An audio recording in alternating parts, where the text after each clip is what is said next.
e esses sinais que diz se um neurônio específico estava ativo ou não, que são aqueles impulsos elétricos que vocês mediram.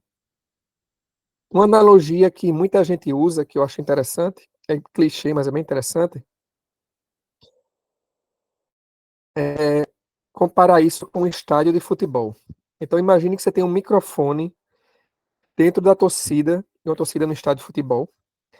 Quando aquele microfone está muito próximo das pessoas, as pessoas que estão muito próximas daquele microfone, você consegue entender o que elas estão falando. Você está gravando no microfone tudo o que aquelas pessoas estão falando. Então você consegue dizer com muita especificidade qual é o assunto comentado próximo daquele microfone. Agora, fatores, eventos globais, como por exemplo, um gol que todo mundo grita, você capta naquele microfone também, mas ele é um evento que está acontecendo em muitas pessoas ao mesmo tempo, uma área muito maior daquele objeto que você está estudando. E aqui é a mesma coisa, você tem esses potenciais globais, que é a amostra de sincronia, e você tem as ativações de neurônios específicos. Isso é muito conveniente para a gente porque, como vocês sabem, deixa eu passar aqui o próximo, a gente tem muita tecnologia, é muito fácil, relativamente fácil, de sinais elétricos. Então, como o cérebro está funcionando com esses sinais potenciais elétricos, o que a gente faz é colocar sensores elétricos. Você tanto pode colocar sensores elétricos fora do cérebro, que seria o eletroencefalograma, você pode fazer no médico.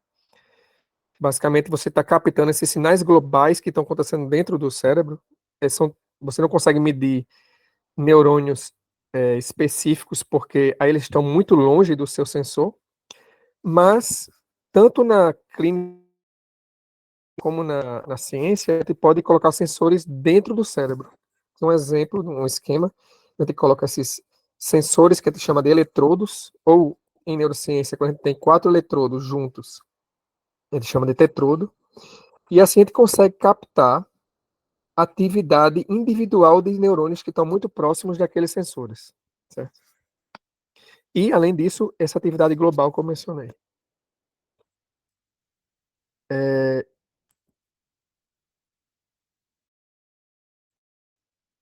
Isso aqui é um exemplo que eu me dei. Isso aqui na esquerda, eu estou colocando um neurônio em uma área do cérebro e como seria esse potencial global medido em cada parte desse neurônio, certo?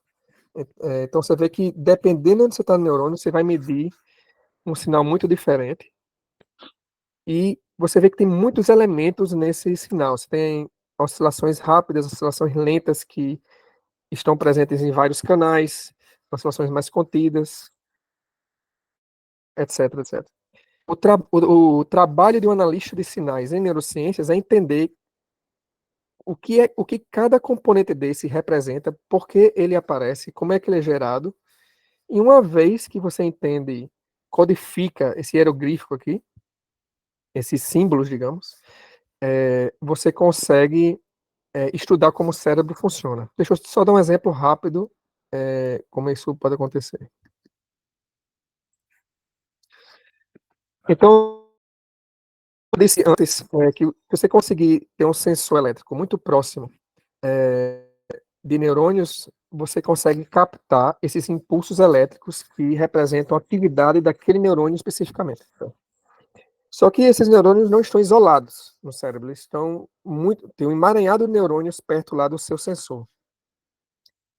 Então, o que você mede é uma mistura, você pode medir vários potenciais elétricos, vários potenciais de ação, que a gente chama, que são esses impulsos, em um mesmo sensor. E o que a gente faz, a primeira coisa que a gente faz quando quer estudar esses neurônios individualmente é fazer um reconhecimento de padrão nesse sinal. Isso é possível porque cada neurônio desse, ele tem características próprias, ele tem canais iônicos diferentes, tem morfologia diferente, isso tudo influencia como é a forma de onda desse impulso elétrico, certo? Cada neurônio desse, portanto, tem como se fosse uma assinatura. Ele como esse potencial elétrico que ele emite. Como se você tivesse um microfone lá no estádio de futebol e se conseguisse separar voz de diferentes pessoas pelo timbre da voz. Então a gente pode fazer isso, de medir vários neurônios ao mesmo tempo e por método de reconhecimento de padrões, que é muito mais difícil do que parece, certo? Porque aqui a gente é um problema que, a priori, a gente nem sabe quantos neurônios a gente está registrando, então tem que fazer uma classificação supervisionada para saber quantos padrões existem daquele e assim separar os neurônios. Isso aqui é uma área da neurociência, na parte de análise de sinais, que é muito estudada. Mas, além disso, a gente tem esses potenciais globais que eu mencionei. Então, só vou dar um exemplo aqui como é que eles surgem. Imagine que vocês têm uma população de neurônios que se sincroniza e ela manda aqueles impulsos elétricos por aqueles simulação, que a gente chama de axônios, até outros neurônios, certo? Os neurônios-alvo. Se você tem uma sincronia grande desses neurônios aqui que eu pintei de azul, chegando aqui, e digamos que esses neurônios sejam excitatórios, ou seja, eles causam com a corrente positiva entre os neurônios que estão recebendo deles. O que vai acontecer quando você tem uma sincronia nessa atividade desses neurônios chegando aqui nesses outros, é que existe uma corrente que está no meio extracelular, que está fora dos neurônios, entrando nos neurônios. Como a gente tem o nosso sensor aqui no meio externo dos neurônios, a gente não mede geralmente dentro dos neurônios, embora a gente possa, mas geralmente não faz isso. O que a gente vê é uma deflexão negativa nesse sensor, uma deflexão negativa de potencial. Por quê? Porque havia íons positivos que estavam aqui no meio extracelular, perto do eletrodo, perto do sensor, que entraram dentro dos neurônios. Como você tem uma fuga corrente, uma fuga de íons positivos do eletrodo que eu estou medindo, eu vejo uma queda do potencial naquele ponto. Então, assim, o que acontece? Isso é uma das formas de você ter um sinal global, uma sincronia de neurônios que causou uma excitação em outros neurônios, ou seja, em outras palavras, fez uma corrente entrar em uma população de neurônios, e essa sincronia excitatória a gente vê como uma deflexão negativa no sinal.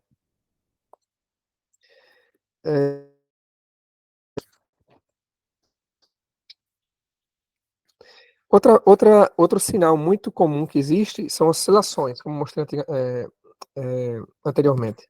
Então, isso aqui acontece, por exemplo, uma forma muito simples de você ter uma oscilação, é quando você tem neurônios chamados excitatórios conectados reciprocamente com neurônios inibitórios. Um neurônio inibitório, ele faz, quando ele manda aquele impulso elétrico para um neurônio, ele provoca queda de potencial dentro do neurônio, fazendo aquele neurônio que está recebendo aquele potencial mais difícil de ser ativado. Então, imagine aqui a situação que você tem esses neurônios excitatórios sendo ativados, eles ativam neurônios inibitórios, e porque eles estão conectados entre si, por sua vez, esses neurônios inibitórios inibem os neurônios excitatórios de volta. E aquilo ali cria um ciclo de atividade que evoca neurônios inibitórios que inibem os outros neurônios, e isso fica um ciclo. E quando isso acontece, a gente mede uma oscilação, as famosas oscilações neurais nesses sensores exteriores. Tá? De outra forma de você ter um sinal global. Por algum motivo, meus slides estão passando muito devagar aqui, mas só peço um pouco de paciência. Vamos ver se carrega. Tá, então eu estou mostrando aqui sinais reais que a gente mediu aqui no laboratório em diferentes pontos dessa área do cérebro aqui, certo? Então, você está vendo aqui, essas bolinhas verdes aqui são justamente aquelas as cabecinhas do neurônio, e aqui tá os dendritos e os axônios dos neurônios, todos estão alinhados aqui, certo? E estou mostrando aqui como é o ponto dessa área do cérebro. Isso aqui é o chamado hipocampo, que é uma área do cérebro que a gente estuda aqui, que ela é essencial para a formação de novas memórias, certo? Por isso que ela é importante ser estudada. Então você vê que você tem uma deflexão negativa aqui, ó, gigante, nos sensores que estavam mais ou menos nessa área daqui. Certo? Você vê essa oscilação, uma oscilação aqui nesses sensores, e quando você vem para essa parte daqui dessa estrutura, você vê essa deflexão negativa. Essa deflexão negativa, então, ocorre nessa área. Então, a gente sabe que nesse momento do sinal, ocorreu uma excitação nos neurônios justamente nesse ponto. E nesse caso aqui, a gente sabe por estudos anatômicos que essa outra área do cérebro, aqui em azul, ela tem as projeções chegando excitatórias justamente para essa área daqui. Então, isso aqui é um exemplo simples de como a gente pode começar a inferir o que significa a assinatura que a gente vê no sinal. Como a gente está vendo, ops, como a gente está vendo um sinal que reflete uma excitação nesses lugares, nessa área do cérebro, e a gente sabe que essa outra área projeta para cá com neurônios excitatórios, que são experimentos de anatomia, a gente começa a reconhecer que essa forma de onda aqui, que acontece aqui nesse ponto do sinal, ela reflete esses neurônios que estão aqui nessa parte azul se comunicando com esses que estão na parte verde. Então, são um exemplo bem simples de como a gente começa a aprender a reconhecer nos padrões do sinal como é que você inferir o que está acontecendo de fato no cérebro pelo sinal.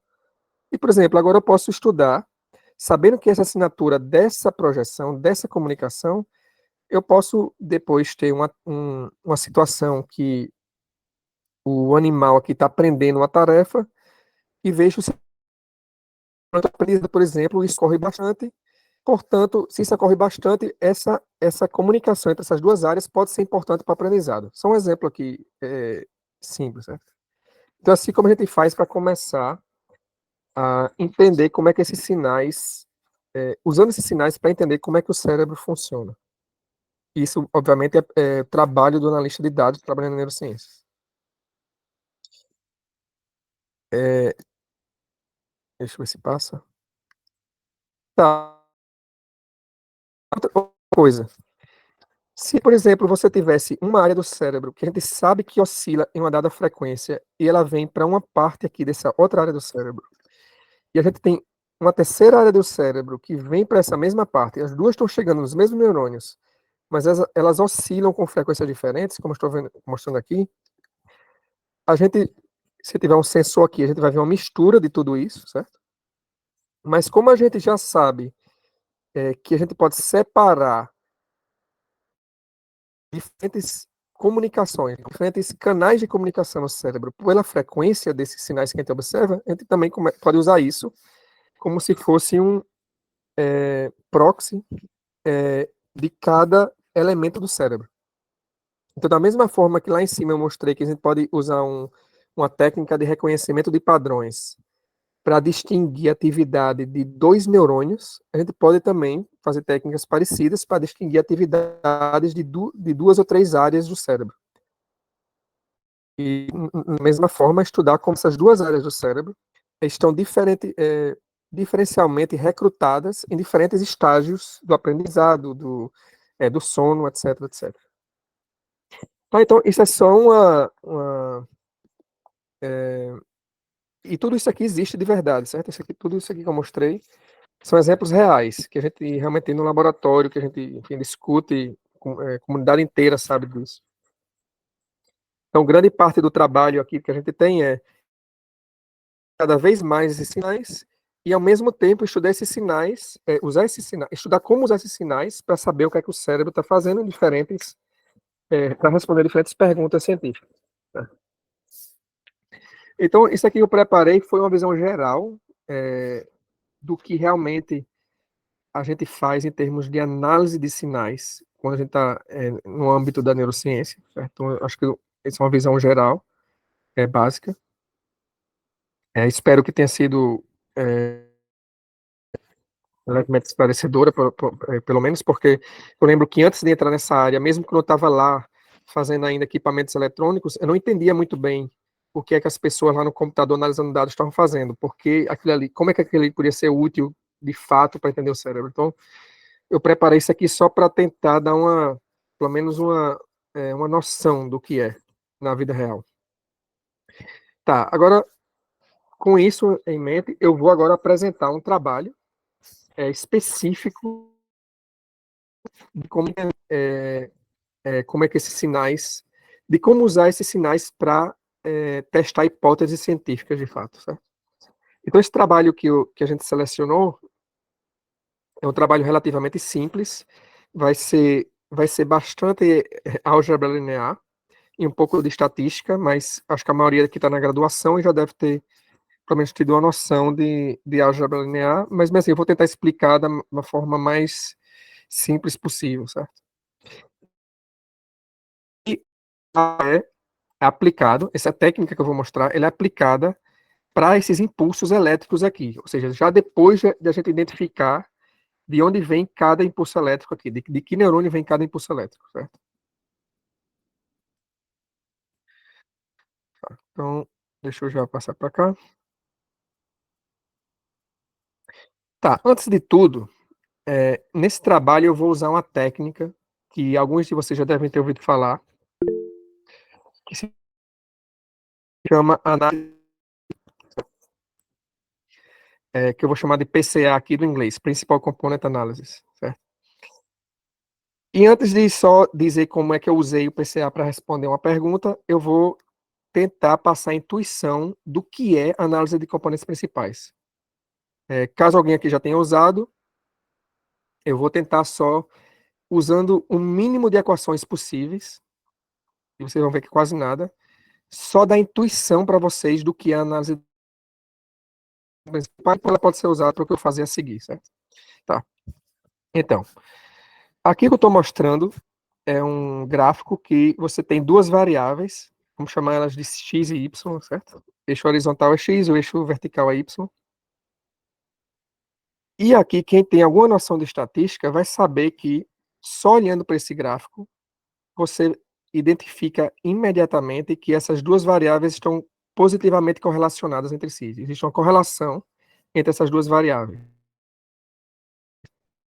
Por que eu digo isso? Porque se você aqui, para a variável x, você tem um valor alto, ou seja, está indo para a direita no gráfico, você vê que tem uma tendência clara que o y também vá para esses valores altos. Ou seja, se eu estou acima da minha média, se em algum instante de tempo eu estou acima da minha média em x, existe uma chance muito alta de eu estar também acima da minha média em y. Falando de forma mais rigorosa,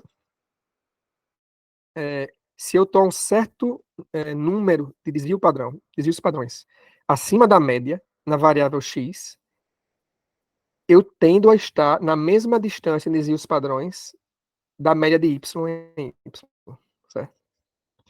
Então, isso aqui poderia ser, por exemplo, peso e altura, certo? Você pegar cada ponto aqui seria uma pessoa, o x seria o peso, o y seria a altura, e obviamente você vai ter uma correlação dos dois, porque quanto maior, mais alta a pessoa, maior ela tende a ter mais peso, certo? Essas duas variáveis podiam ser aqui. O importante aqui é que, tá, vamos bem básico aqui. Então, como vocês sabem, cada ponto aqui nesse gráfico, ele é representado por um par de valores. O valor de x e o valor de y. Se fosse peso e altura, seria para essa pessoa aqui, cada ponto nesse caso seria uma pessoa, o x daria, digamos, altura, e o y daria o peso. E esse x, esse valor de x para esse ponto, como vocês sabem, é a distância desse ponto até o eixo. A distância do ponto até o eixo.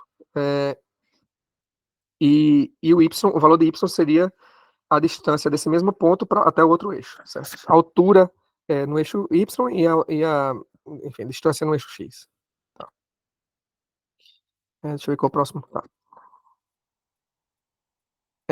Então, em algum momento, mais de 100 anos atrás, tinha um camarada chamado Pearson que estava analisando muitos dados e vários dados que ele tinha, ele percebia que as variáveis, tinha muitas variáveis com correlação, como vocês estão vendo aqui.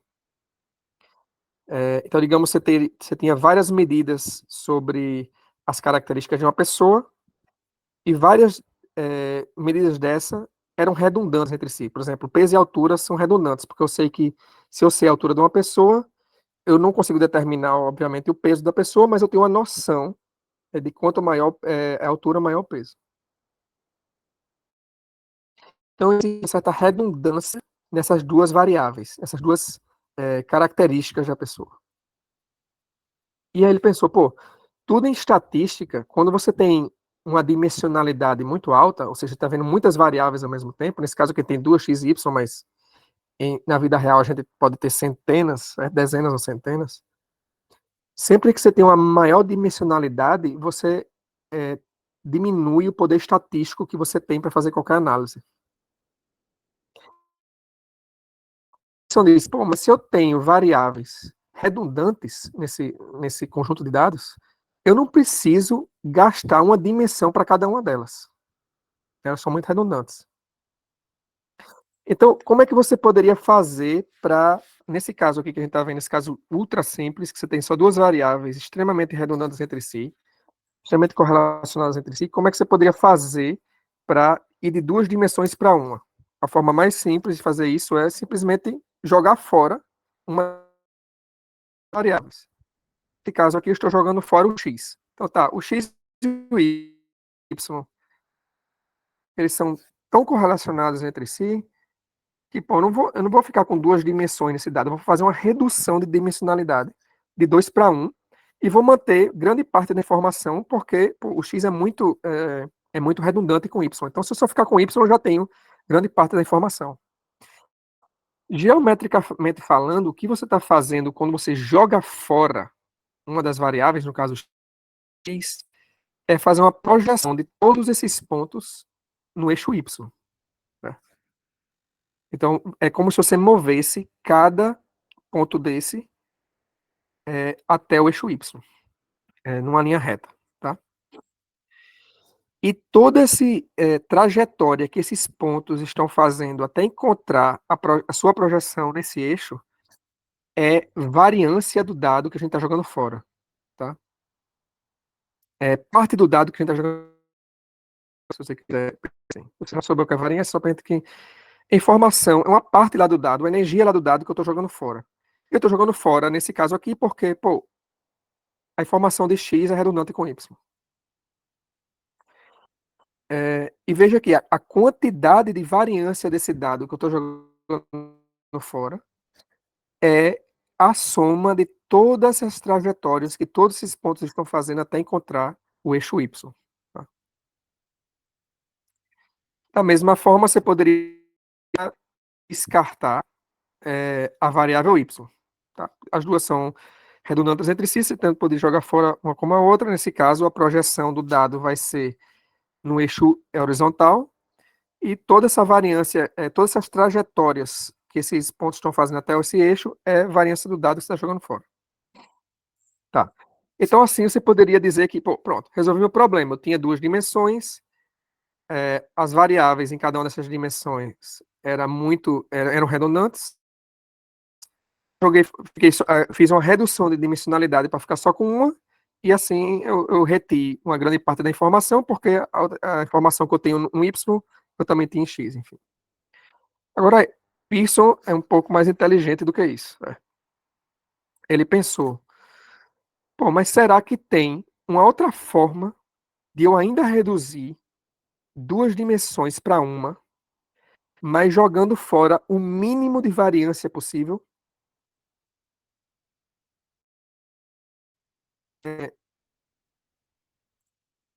Certo.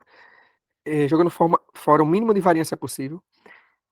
Tá, só lembrando, o que é a variância dos dados que a gente está jogando fora? Ela é a soma de todas as distâncias percorridas por esses pontos até chegar no eixo que eu estou projetando os dados. Nesse caso, o eixo X. Algebricamente, eu poderia fazer o seguinte: eu poderia dizer que antes eu tinha cada ponto do meu por dois números, o valor em X e o valor em Y.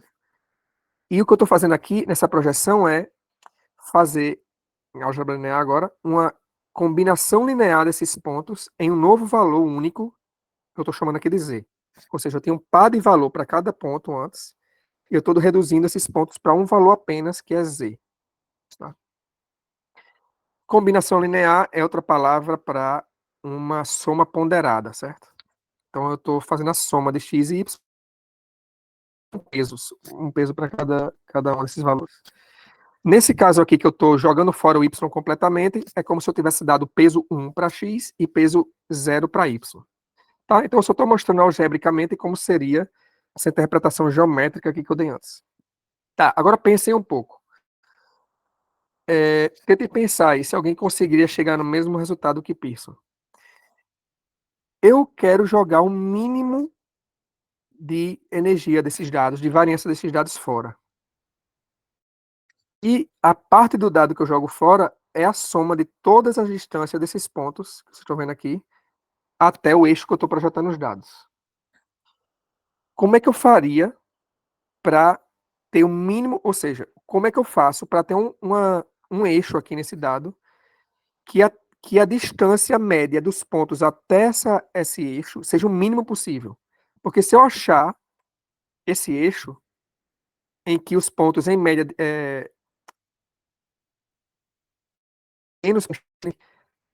é o eixo dos dados que eu faço a projeção, perdendo o mínimo de informação possível dos dados. Então, como é que isso funciona? Eu pegaria esse eixo daqui que vocês estão vendo em vermelho, eu posso rotacionar ele. Ele era o eixo X antes, agora eu estou dando inclinação naquele eixo. E vocês veem que, em média, esse eixo aqui começou a se aproximar, em média, dos pontos. Vocês podem ver aí que a distância que a trajetória que esses pontos estão fazendo até esse eixo agora é menor do que antes, em média. Então, esse eixo que eu estou colocando aqui já é melhor que o anterior, estou jogando menos variância fora. E o que eu estou fazendo aqui algebricamente é dando. Antes eu tinha um peso 1 para x e 0 para y. O que eu estou fazendo agora é aumentando um pouco o peso de y e diminuindo de x. Se eu continuar rodando aqui esse eixo, imagina esse eixo, aqui eu já estou perdendo menos variância, porque ele está em média mais próximo ainda dos pontos do que antes. E aí eu vou continuar fazendo isso até que eu vou ter um eixo ótimo. E o ótimo aqui nesse caso seria a distância dos pontos até esse eixo é a mínima possível. Agora, se eu achar esse eixo, então o que acontece se eu passar o slide aqui? Deixa eu ver aqui, eu já faz muito tempo que eu não fiz essa apresentação. Tá, vai ter uma hora que se eu começar a girar mais, tá, eu começo a aumentar a distância média de novo. Então é como se tivesse passado da solução ideal. Então tá, eu vou lá convergir para aquela solução ideal que eu tinha, que é justamente, só repetindo, o eixo nesse espaço bidimensional, que você tem uma distância mínima média dos pontos que eu tenho no meu dado até esse eixo, e vou projetar os meus pontos nesse eixo. Quando eu faço isso, porque esses pontos estão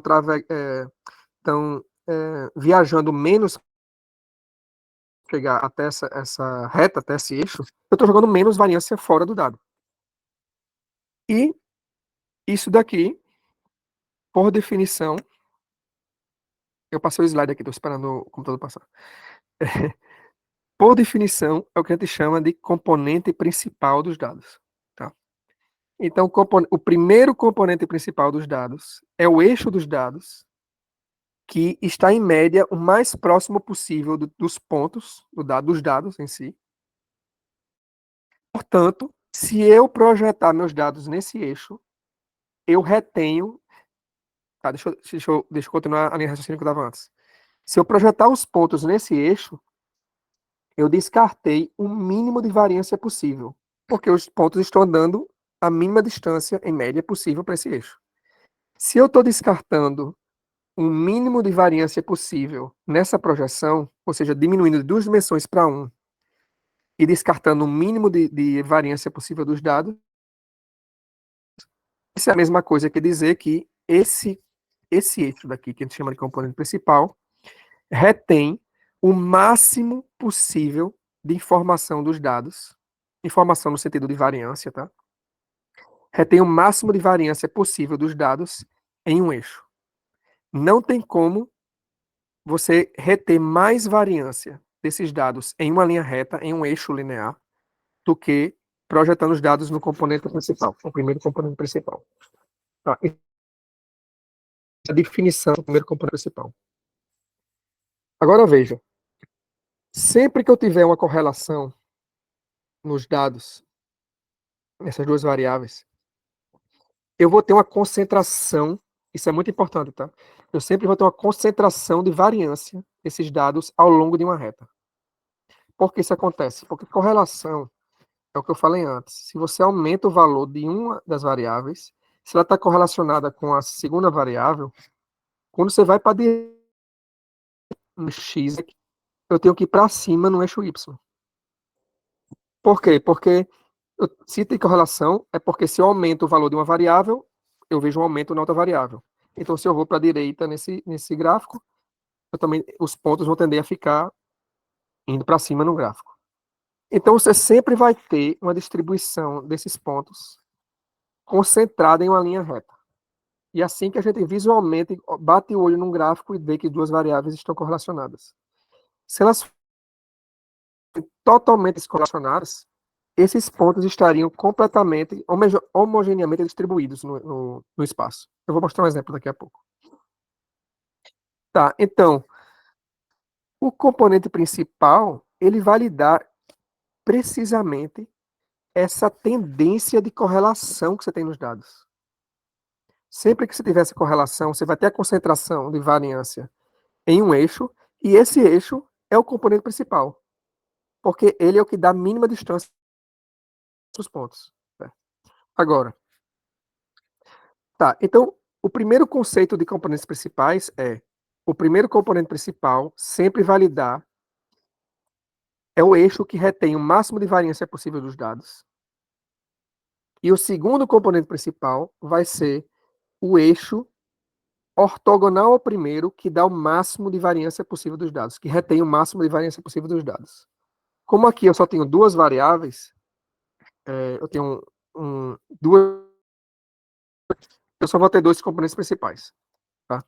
Um que vai ser ortogonal a esse primeiro, que eu acho que é o próximo slide. É isso. Mas se você tivesse três dimensões, veja que esse componente principal 2 estaria livre para. Como se você conseguisse girar ele aqui na tela, entrando e saindo da tela, procurando qual era ortogonal ao primeiro componente principal, a direção que eu consigo extrair o máximo de variância possível dos pontos. E assim por diante. O terceiro seria ortogonal ao primeiro e o segundo, que retém máximo de variância, e o quarto seria o eixo que tem máximo de variância, ortogonal ao primeiro, segundo e terceiro, assim por diante. Tá. Então, voltando aqui ao primeiro componente principal. Como eu falei antes, ele sempre vai lhe dar, ele sempre vai ficar apontando para essa tendência de correlação, tá? Que é justamente essa concentração de variância que você tem, porque se você aumenta uma variável, a outra também. Agora eu vou rotacionar esse gráfico daqui, tá? Vou começar a rotacionar ele, tá vendo? Girando ele, até que o primeiro componente principal ele esteja nivelado aqui com o chão, até que ele vire o eixo horizontal. Tá? Então eu peguei os mesmos pontos que eu tinha antes, eu só rotacionei, eu fiz uma mudança de base, em outras palavras, rotacionei esses pontos para que o primeiro componente principal seja agora o meu eixo horizontal. Agora, quando você olha para esses dados, você nunca vai ver uma correlação. Tá? Aquela tendência de correlação que você viu antes, que era os dados tudo concentrado ao redor de um eixo inclinado, aqui você não tem mais. Por quê? Porque o primeiro componente principal passa justamente nessa linha de correlação. Se eu fiz ele agora meu eixo horizontal, eu não tenho mais aquele efeito de que se eu aumentar, se eu pegar um ponto que vai muito para a direita, está muito à direita daqui, ele não necessariamente vai estar para cima ou para baixo no eixo vertical. Porque eu peguei toda a minha tendência de correlação e nivelei ela no chão. Então, isso daqui dá o segundo, a segunda característica essencial para você entender o que é PCA. Qual é o primeiro? o que PCA faz? A primeira coisa que você tem que entender, o primeiro componente principal é o uso dos dados que retém o máximo de variância possível. O segundo é o eixo dos dados que retém o máximo de variância possível, ortogonal ao primeiro e assim por diante. E o outro aqui que eu acabei de tentar explicar é o primeiro componente principal. Os dados projetados no primeiro componente principal, eles são necessariamente descorrelacionados com os dados projetados no segundo componente principal. Por quê? Porque quando eu rotacionei os dados para o primeiro componente principal ser o eixo horizontal, por definição, o segundo componente principal seria o eixo vertical, porque eles são ortogonais entre si. Eu não posso ter nenhuma linha de tendência de correlação, porque se eu tivesse, é porque o primeiro componente principal convergiu, eu teria que ajustar. Então, duas coisas. A primeira é, o primeiro componente principal é o eixo dos dados que retém o máximo de variância possível. Segundo, a correlação dos dados projetados principais é sempre ortogonal, é sempre correlação zero. Tá? Tá, então, isso é uma explicação intuitiva do que é análise de componentes principais e já direcionando para o que eu vou usar, de como eu vou aplicar isso em dados neurais logo em seguida, certo? Se vocês quiserem ver essa explicação toda do início, novamente, eu acho que esse vídeo vai ficar gravado, mas se vocês quiserem, vão no YouTube, coloquem meu nome e coloquem PCA. E uma vez eu dei uma aula para a USP, que foi gravada e também foi postada no YouTube. O canal, se eu não me engano, é de Rodrigo Pavão. Então, Rodrigo Pavão é a pessoa que mantém o canal. Se vocês procurarem por Vitor Lopes dos Santos, PCA, vocês vão encontrar exatamente essa aula que eu acabei de fazer, certo? Então, se vocês quiserem, a explicação é interessante, mas se foi muito rápida e que dá uma revisada, vocês podem ir lá. Tá, agora vamos para o trabalho em si. Como é que eu vou aplicar isso agora para dados neurais? Tá. O que eu estou mostrando aqui é o que a gente chama de rastergrama. Rastergrama é o seguinte: nesse dado aqui, eu tenho. É uma simulação, na verdade, só um exemplo esquemático, certo? Monitorado a atividade de 20 neurônios em um período de tempo, que vocês estão vendo aqui, e cada pontinho aqui que vocês estão vendo, nesse rastergrama, significa que aquele neurônio, o neurônio 6, por exemplo, aqui, estava ativo nesse instante de tempo. Tá? Então, ele diz quais foram os tempos de cada impulso elétrico emitido pelo neurônio, aqueles impulsos elétricos que eu comentei no começo. Existe uma teoria, uma das teorias mais influentes na neurociência, que diz que a atividade de neurônios individuais, na verdade, não significa muita coisa. Né? O que dá informação no cérebro, o que representa uma informação, um conceito no cérebro, certo? Uma memória no cérebro, é, na verdade, o que a gente chama em português de assembleia neuronal, que são neurônios que são coativados, são ativados no mesmo apresentar uma memória. Tá? Então, é uma forma bem meio infantil, um exemplo meio infantil aqui, a memória que vocês têm para, sei lá, a sua mãe, a mãe de vocês, seria, na verdade, um conjunto de neurônios que é ativo de forma síncrona. Então, quando você vê sua mãe, ou vê aquela memória lá, esse grupo de neurônios ele coativa ao mesmo tempo. Esses neurônios, ou seja, a ativação de uma assembleia neuronal, é o que faz você lembrar daquele objeto, daquele conceito, daquela pessoa. Tá? Agora tem um problema.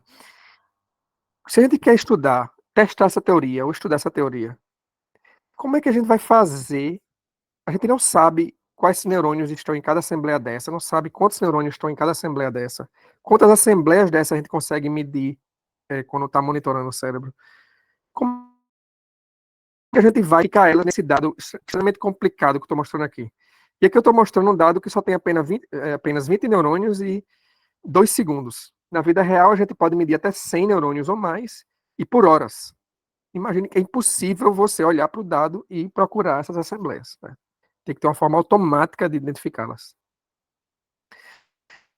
Uma ferramenta que era usada antigamente, um pouco mais de 10 anos atrás, quando a gente teve esse problema aqui, seguinte, digamos, você tinha esses 20 neurônios, aí você ia para o primeiro par de neurônios, neurônios 1 e 2, e fazia um teste estatístico para saber se esses dois neurônios eles eram correlacionados entre si. Se tinham coincidências, mais coincidências do que o esperado pela chance, pelo acaso. Quando você determinava se esse par de neurônios ele era correlacionado significativamente, mais do que o esperado pelo acaso, eu ia para o próximo, eu fazia 1 para 2, depois eu fazia a mesma coisa para 1 para 3, depois para 1 para 4, depois para 1 para 5, e até acabar os neurônios, depois fazia 2 para 3, depois 2 para 4, 2 para 5. Quando acabava isso, eu tinha pares, mas as assembleias podem ter muito mais de 2 neurônios, então aí tinha que fazer todas as combinações de 3 neurônios. Então, 1, 2 e 3, depois 1, 2 e 4, depois 1, 2 e 5. Vocês podem ver que isso é impraticável. Isso foi usado por um tempo porque tinha uma época que a gente não conseguia de 5 neurônios ao mesmo tempo, então, beleza, vamos fazer assim todas as combinações possíveis e segue a vida, segue o jogo. A tecnologia foi ficando mais avançada, a gente começou a medir 10, 20, 30, 40. Hoje tem gente que consegue medir mais de 1.000 neurônios ao mesmo tempo. É impossível fazer isso. Tá? Você tem muita combinação, não tem como testar todas elas. Então a gente tem que desenvolver uma técnica que consiga não ir para a par, combinação por combinação, tem que ver todo mundo ao mesmo tempo e extrair todo mundo ao mesmo tempo quantos neurônios existem, quantas assembleias, de que tamanho, de qualquer tamanho que seja, estejam aqui.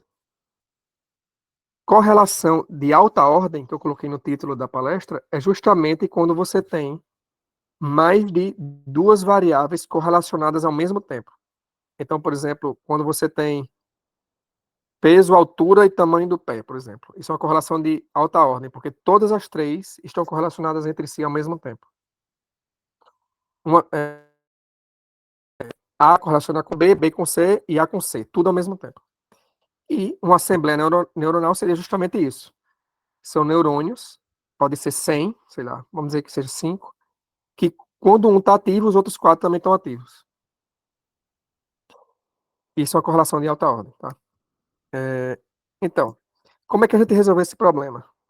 O primeiro truque para resolver esse problema é fazer uma suposição que uma assembleia neuronal pode ser modelada, pode ser entendida, representada, com a palavra que vocês tiverem mais familiaridade, como uma combinação linear de neurônios individuais. Em outras palavras, a atividade de uma assembleia pode ser representada como uma soma ponderada da atividade de neurônios individuais. Tá? E os pesos nessa soma ponderada que eu dou para cada neurônio é o que representa a assembleia. Esse conjunto de pesos, se um neurônio for muito importante naquela assembleia, ele vai ter um peso alto. Se o neurônio for totalmente desimportante para aquela assembleia, ele tem um peso zero. Tá?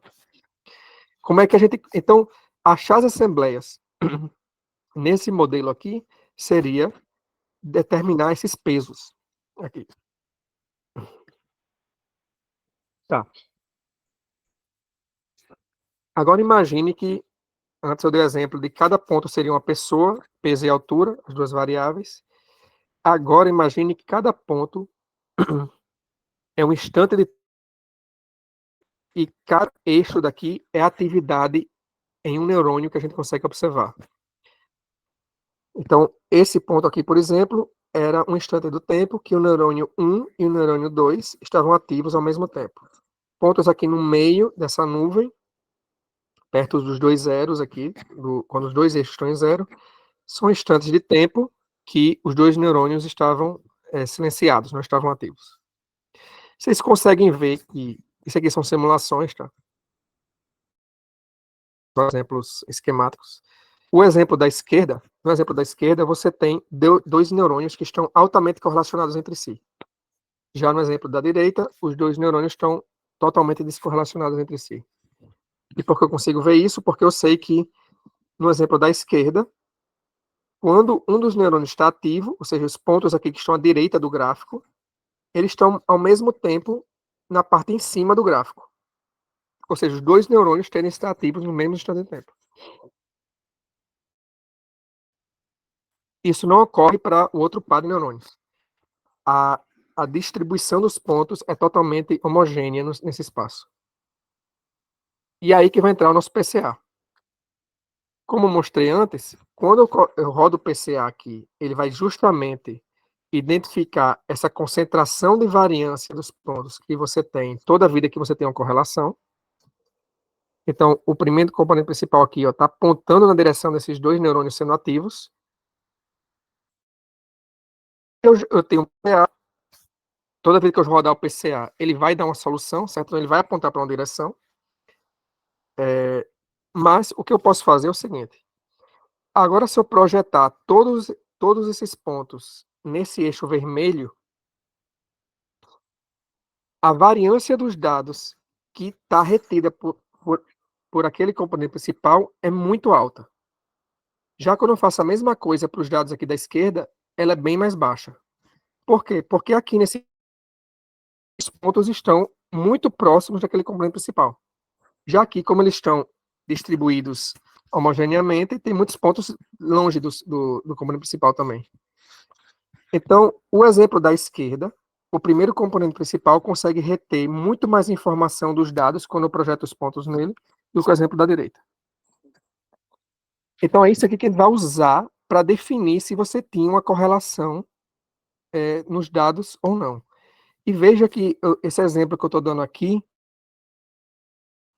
é para dois neurônios, porque é mais simples de mostrar um gráfico, mas se você tivesse três neurônios, todos eles correlacionados ao mesmo tempo, ou seja, os três estão ativos no mesmo tempo, ou muito silenciados ao mesmo tempo, você sempre vai ter essa concentração de variância, o PCA vai identificar aquela concentração, quando você projetar os dados naquele eixo, você vai reter muito mais informação.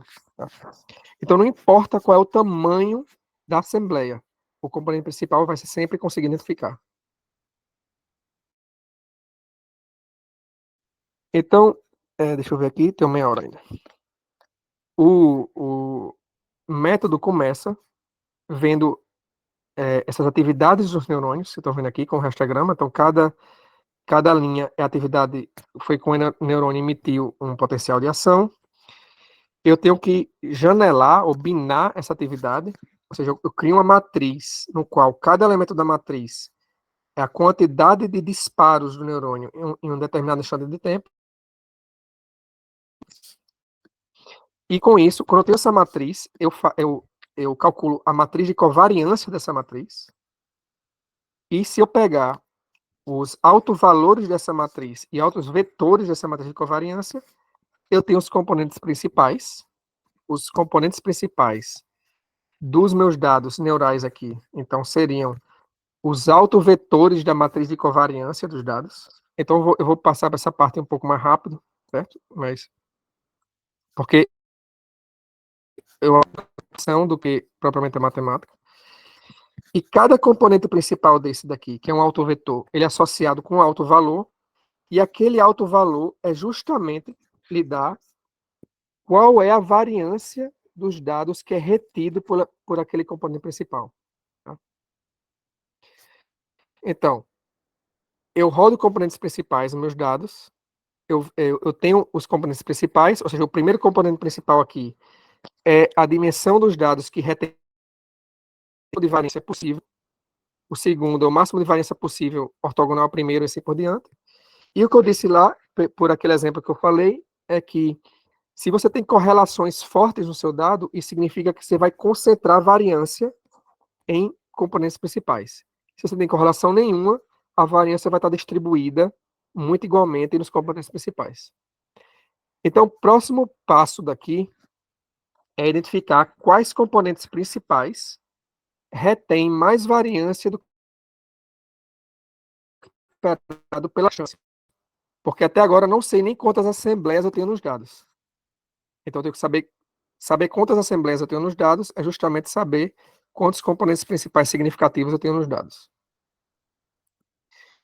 E aí a gente já tem uma solução para isso, porque lá na física tem dois matemáticos que já provaram que se você tiver uma matriz com linhas não correlacionadas, se você tirar a matriz de covariância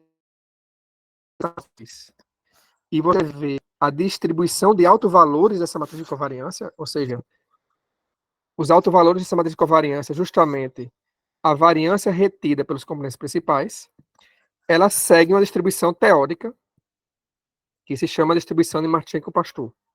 Tá? Então a gente tem aqui uma situação de que, se você não tiver correlações nos dados, a gente consegue dizer quais são os valores que as variâncias contemplado matematicamente. Como é que isso funciona na prática? Então, eu tenho aqui uma simulação de 32 neurônios, se não me engano, 30, e eu programei que uma parte desses neurônios se coativasse em janelas de tempo. Então, eu estou mostrando aqui, ó, em um determinado momento aqui de tempo, no tempo, esses neurônios aumentaram a taxa de disparo de forma síncrona. Então, eles estão formando uma assembleia neural. Se eu faço a matriz de covariância desses dados e depois vejo a distribuição dos autovalores da matriz de covariância, estou vendo aqui, e comparar com a distribuição analítica que os caras provaram, eu vejo que um autovalor está acima do limiar, do limiar superior dessa distribuição. Ou seja, existe um componente principal nesses dados que está retendo mais variância do que esperado pela chance. Então, aqui eu consigo, usando essa distribuição teórica, saber quantos componentes principais são significativos, ou seja, com grupos de neurônios diferentes, estão com correlação entre si mais do que esperado pela chance. Se eu programar 3 assembleias agora, eu vou ter 3 componentes principais com variâncias acima do esperado pela chance. Então veja que esse método ele consegue ver todos os neurônios ao mesmo tempo, porque ele consegue analisar a distribuição dos pontos em todo, e, portanto, a gente tem um poder estatístico muito maior. Eu dependo muito menos, eu sou muito menos influenciado pelo número de neurônios que eu tenho nos meus dados. Tá, então, é só mostrando outro exemplo, que eu programei aqui 2 assembleias, que você não consegue ver olho nu, faço todo o procedimento, cada coluna aqui nessa matriz é um componente principal, vejo que 2 componentes principais têm autovalores acima do esperado pela chance. E o interessante é que o que eu estou mostrando aqui no painel C são os componentes principais, certo? O componente principal, ele lhe dá justamente aqueles pesos da soma ponderada que eu comentei no começo da apresentação. Então, a assembleia que é capturada por esse componente principal vermelho tem os pesos atribuídos para cada neurônio que vocês estão vendo aqui nesse plot de pirulito aqui. Então, neurônio 1, 2, 3, 4, 5, eles têm muito próximos do zero. Portanto, eles são irrelevantes para aquela assembleia. E esses neurônios que têm pesos muito diferentes de zero são justamente os que eu programei para estarem ativos ao mesmo tempo. E, da mesma forma, você tem outro componente principal aqui, que atribui pesos altos para outros neurônios. Tá?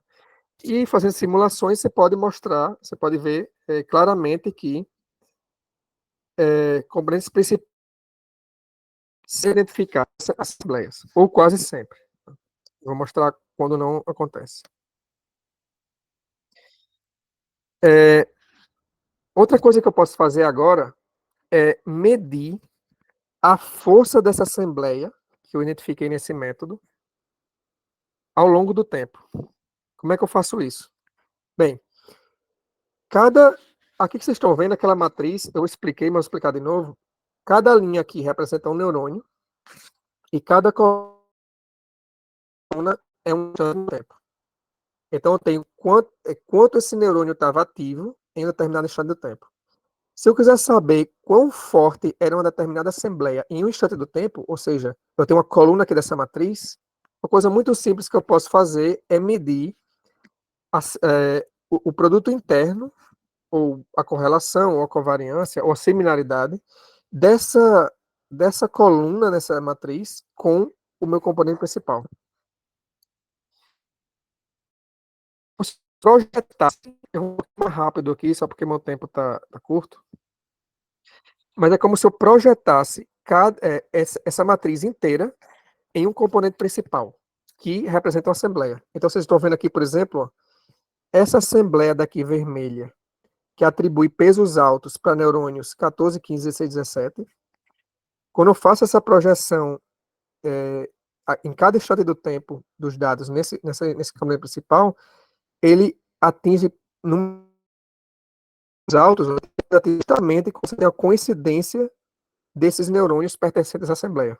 Quando você tem a coincidência desses outros neurônios aqui, 18, 19 e 20, que são os neurônios com peso alto na outra assembleia, eu tenho um pico de atividade na projeção daquela outra assembleia. Então, eu consigo até medir, não só identificar as assembleias, eu consigo medir como elas foram ativas ao longo do tempo. Certo? Tá, tem um sempre funciona.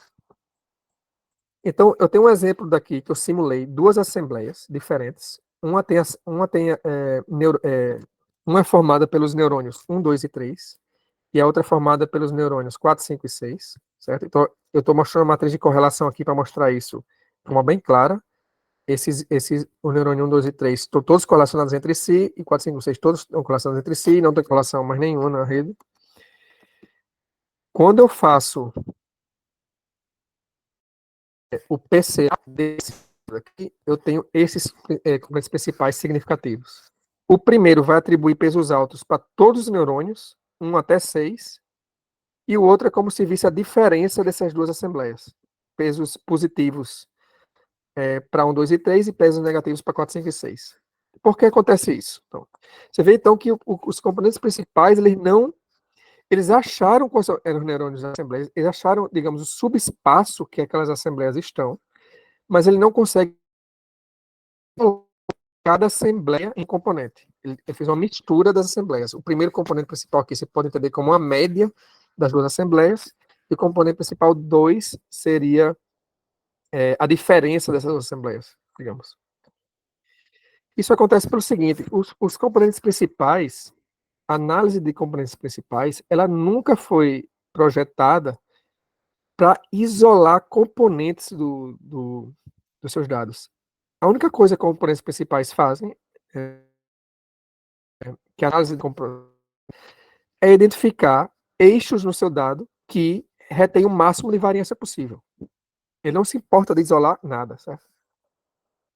Então, eu tenho um dado aqui bem exagerado, que você tem duas assembleias. Aqui eu coloquei o eixo ideal da assembleia 2, eixo ideal da assembleia 1, ou seja, o eixo vertical e horizontal aqui seriam combinações lineares perfeitas, que representam essas duas assembleias que eu simulei. Portanto, esses pontos que vocês estão vendo aqui nessa nuvem são instantes de tempo que a Assembleia 2 estava ativa, mas a Assembleia 1 estava inativa. Mesma coisa nessa nuvem aqui. Aqui você tem os instantes de tempo que as duas Assembleias estavam ativas ao mesmo tempo, e aqui perto da origem você tem os instantes de tempo que as duas Assembleias estavam inativas. Quando você fizer os componentes principais aqui, nesse caso aqui, eu programei de propósito a energia ou a variância da Assembleia 2 muito parecida com a energia. Portanto, o componente principal 1, ele não vai escolher apontar na direção da Assembleia 2 ou na direção da Assembleia 1. Ele só quer saber de reter o máximo de variância possível. E você tem mais variância nesses dados se você fizer a média das duas assembleias, porque você vai capturar, você projetar esses pontos nesse componente principal, você vai ter deslocamento de variância nesse eixo, das duas ativações, da ativação das duas assembleias. Então você vê que os componentes principais eles vão conseguir encontrar o subespaço que as assembleias estão, mas eles não conseguem isolar assembleias em componentes. Isso significa, por exemplo, se eu quisesse projetar agora as assembleias no tempo, eu não conseguiria distinguir a atividade das assembleias. E é pior ainda, porque às vezes nada impede que um neurônio participe de várias assembleias ao mesmo tempo. Ele pode participar de mais uma assembleia ao mesmo tempo. Ou seja, como os componentes principais são ortogonais, eles vão sofrer para lidar com esse outro tipo de problema. E aí que entra a análise de componentes independentes agora. Então eu vou explicar de forma mais intuitiva possível o que é análise de componentes independentes. E tudo vem numa das coisas mais lindas da matemática, que é o teorema do limite central. O teorema do limite central diz o seguinte: ele diz, se você tem 5 variáveis aleatórias, certo? Podia ser, por exemplo, digamos, não, tá, deixa eu explicar, depois eu dou um exemplo, uma analogia. Se você tem 5 variáveis aleatórias, não importa como é a distribuição de probabilidade dessas variáveis, se você fizer uma soma dessas variáveis, certo? Você cria uma variável aqui, uma outra variável que na verdade é uma soma dessas variáveis, ou não só uma soma, mas uma combinação linear dessas variáveis. Se essas variáveis forem independentes, a soma ou a combinação linear delas sempre vai ser mais gaussiana que qualquer uma dessas variáveis isoladamente. Tá? Então você tem variáveis aleatórias independentes. Se você fizer uma combinação delas, essa combinação vai sempre ser mais gaussiana que as variáveis isoladas. Então, por exemplo, o tempo que você demora para chegar na universidade é uma soma de fatores aleatórios. Quanto tempo, quantos carros vai ter naquele momento na rua, o tempo que que as pessoas demoraram para pagar o cobrador no ônibus, o momento da fase do sinal está fechado em vermelho. É uma combinação de várias variáveis aleatórias. Certo? O tempo que demora para chegar na universidade, esse tempo total é uma variável aleatória que, na verdade, é uma mistura de várias outras variáveis aleatórias independentes. Se você quiser fazer o teste, pode fazer.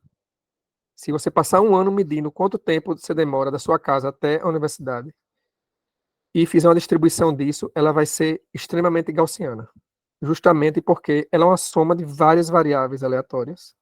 E não importa qual é a distribuição dessas variáveis aleatórias independentes, a soma delas vai ser mais gaussiana. Portanto, quanto mais variáveis aleatórias você misturar, mais gaussiano você vai tender a ser.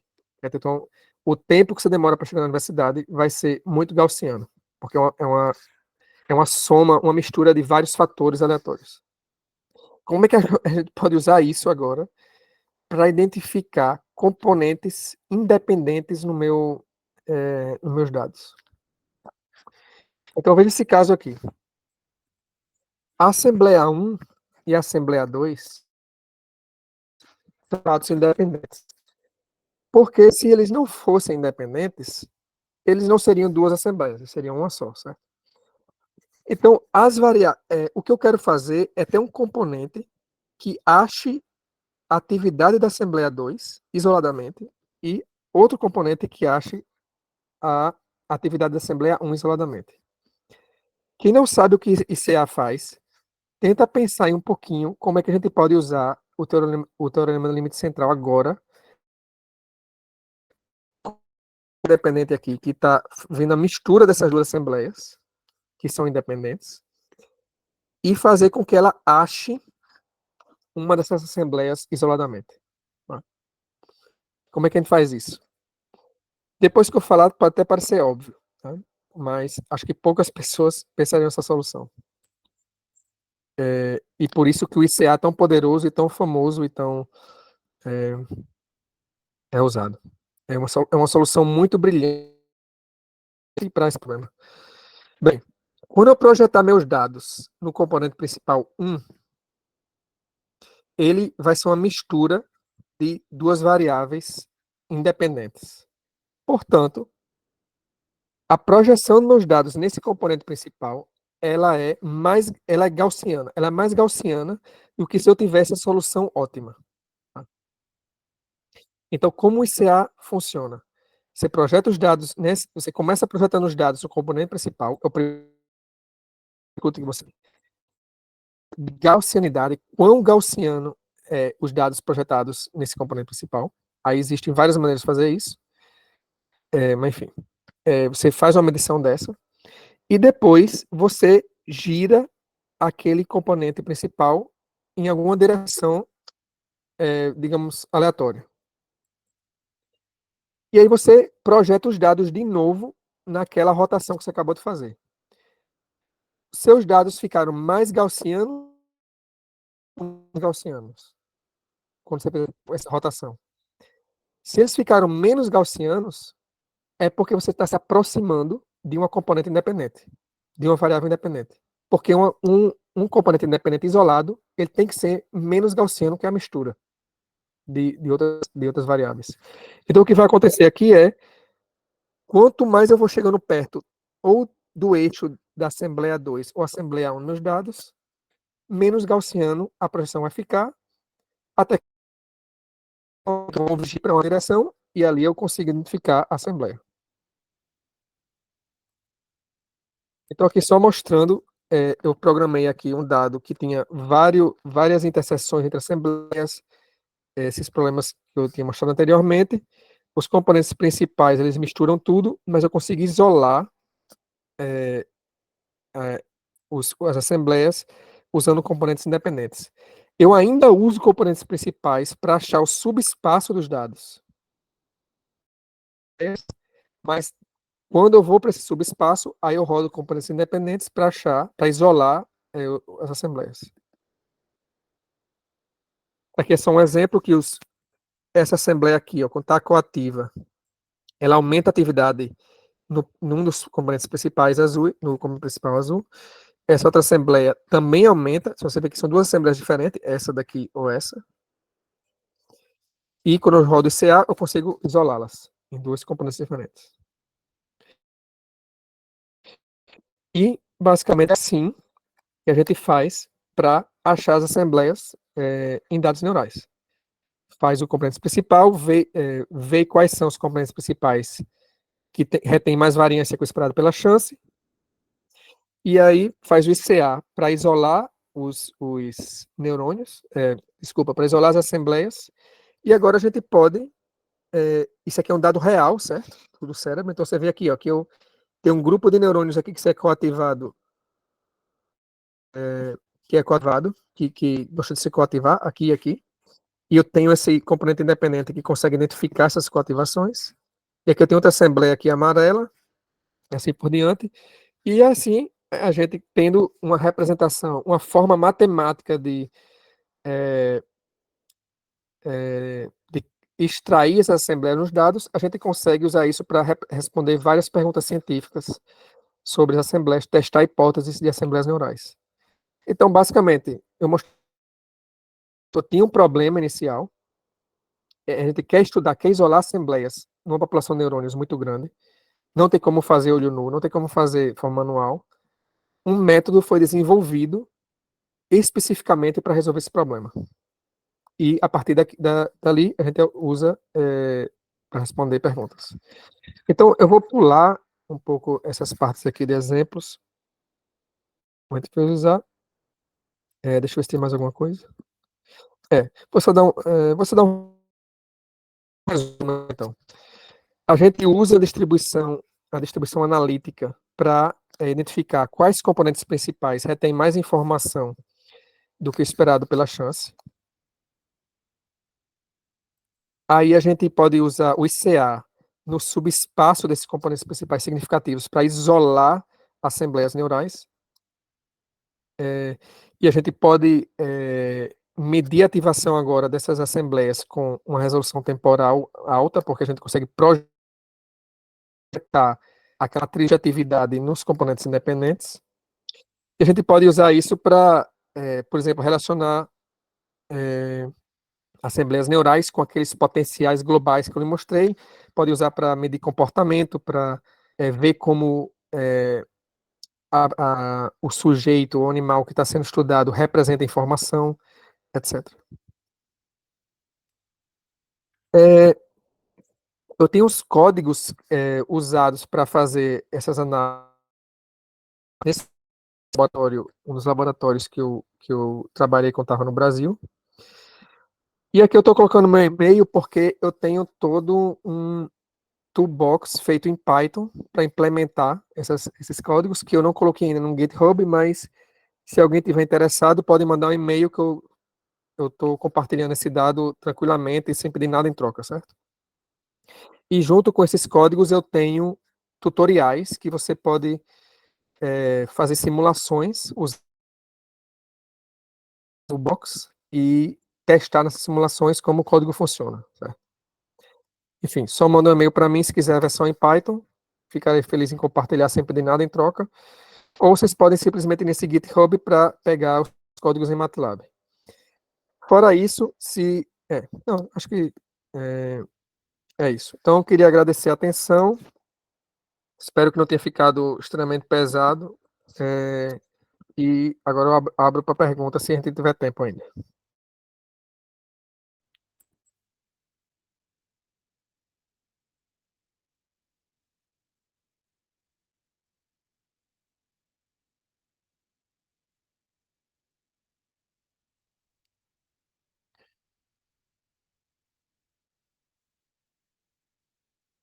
Tem algum moderador aqui?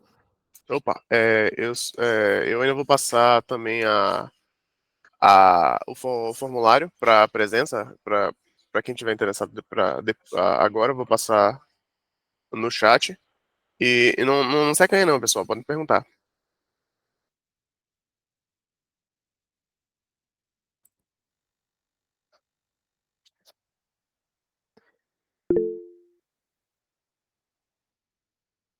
Opa, Arley, A Arley está perguntando aqui qual parâmetro limite se utiliza para declarar que há uma correlação.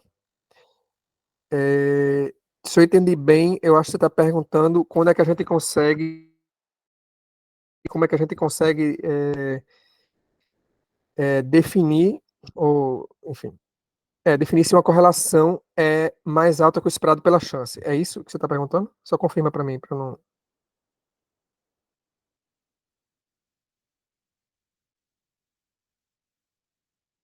Bem, se essa for a pergunta, existe. Consegue me Dizia. ouvir? Estou ouvindo, estou ouvindo. Boa tarde, tudo bem? Meu nome é Arley, faço engenharia elétrica no Senai Cimatec. E minha dúvida foi em relação a, por exemplo, a correlação entre os grupos. Quando faz a rotação do eixo e vai se aproximando, aquela análise que você mostrou com um gráfico de dispersão, é, como é- quais seriam os parâmetros, por exemplo, sei lá, vamos supor, sei lá, 20%, 5% de correlação, né? 80% de correlação seria o suficiente para declarar ou algo assim, sabe? Em relação aos parâmetros que você setou no gráfico. Certo. Então, não existe um número 20, 80%, porque o valor da correlação em si, ela não é suficiente para você saber se ela é significativa ou não.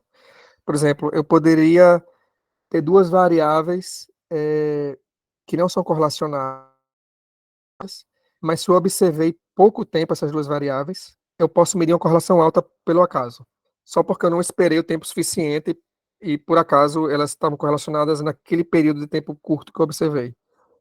Então, geralmente, de forma geral em estatística, quanto mais observações você consegue fazer, menor é o número que você precisa na sua medição, no caso a correlação, para você ter uma segurança que não é esperado pela chance. Nesse caso daqui, se fosse duas correlações, existe uma fórmula matemática que você consegue deduzir, fazendo algumas suposições, que nem sempre é verdade, que lhe diz qual a probabilidade de você observar uma correlação tal, dado que você observou tantas observações independentes dos dados. Tá? Tem um teste estatístico que faz isso. A gente não faz isso aqui. A ideia que eu faço aqui é o seguinte: eu não estou nem interessado em uma correlação de duas variáveis apenas, porque eu estou interessado em correlações de alta ordem.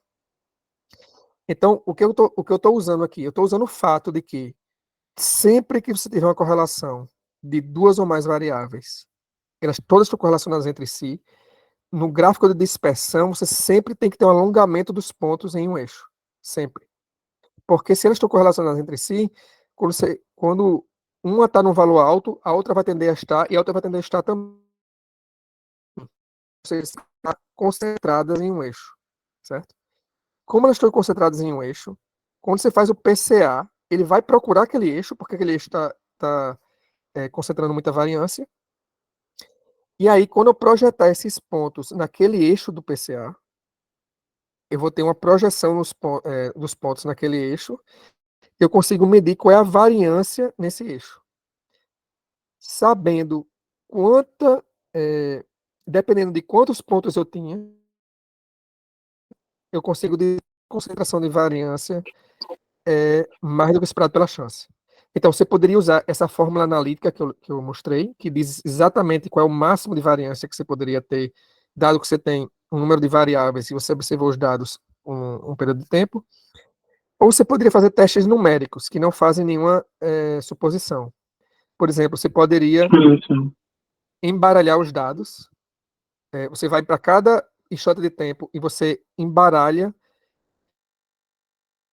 qual foi a atividade de qual neurônio, faz isso para a próxima coluna, faz tudo de novo e vê qual é a variância que o primeiro componente principal conseguiu reter. Nesse controle que eu falei de embaralhamento, você não pode ter uma correlação real, porque você está embaralhando tudo é um acaso.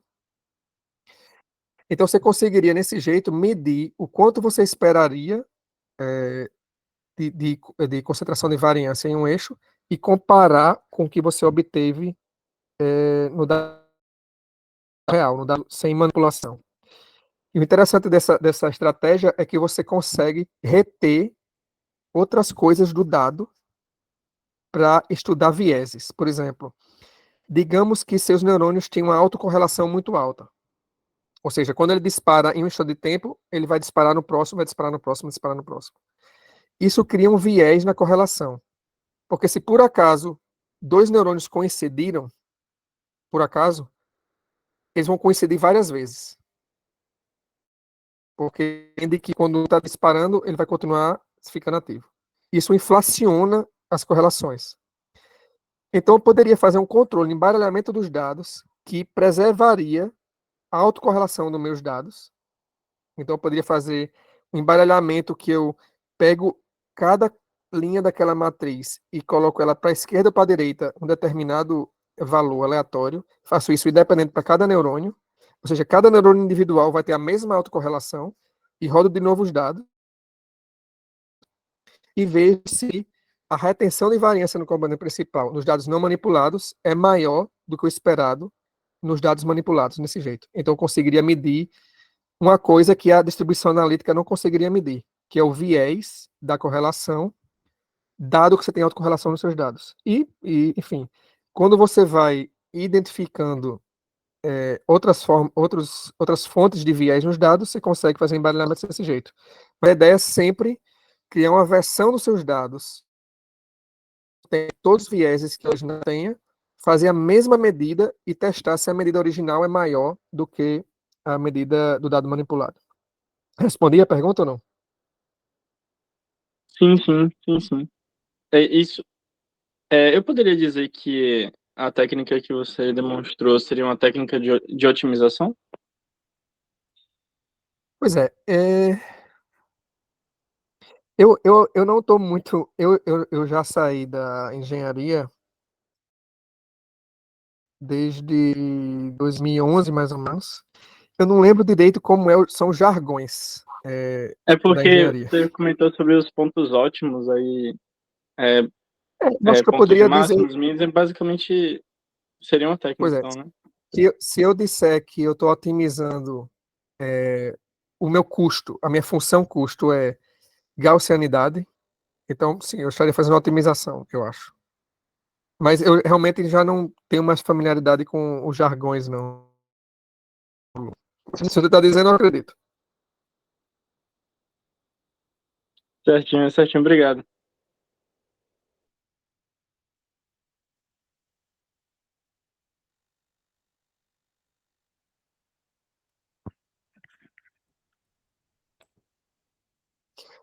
Bem, se não tiver mais perguntas, se alguém tiver interesse nos códigos, pode ver lá no GitHub, mandar um e-mail.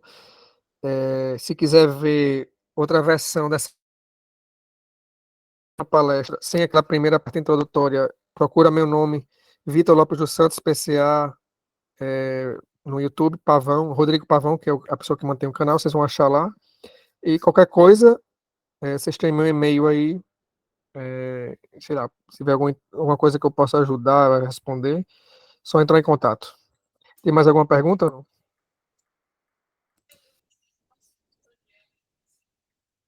Se não houver mais nenhuma pergunta, o formulário para a presença já está no chat, tá fixado. Agradeço bastante ao professor Vitor pela presença. Em 5 minutos, o professor Euler deve entrar. Mais uma vez, obrigado a presença a todos.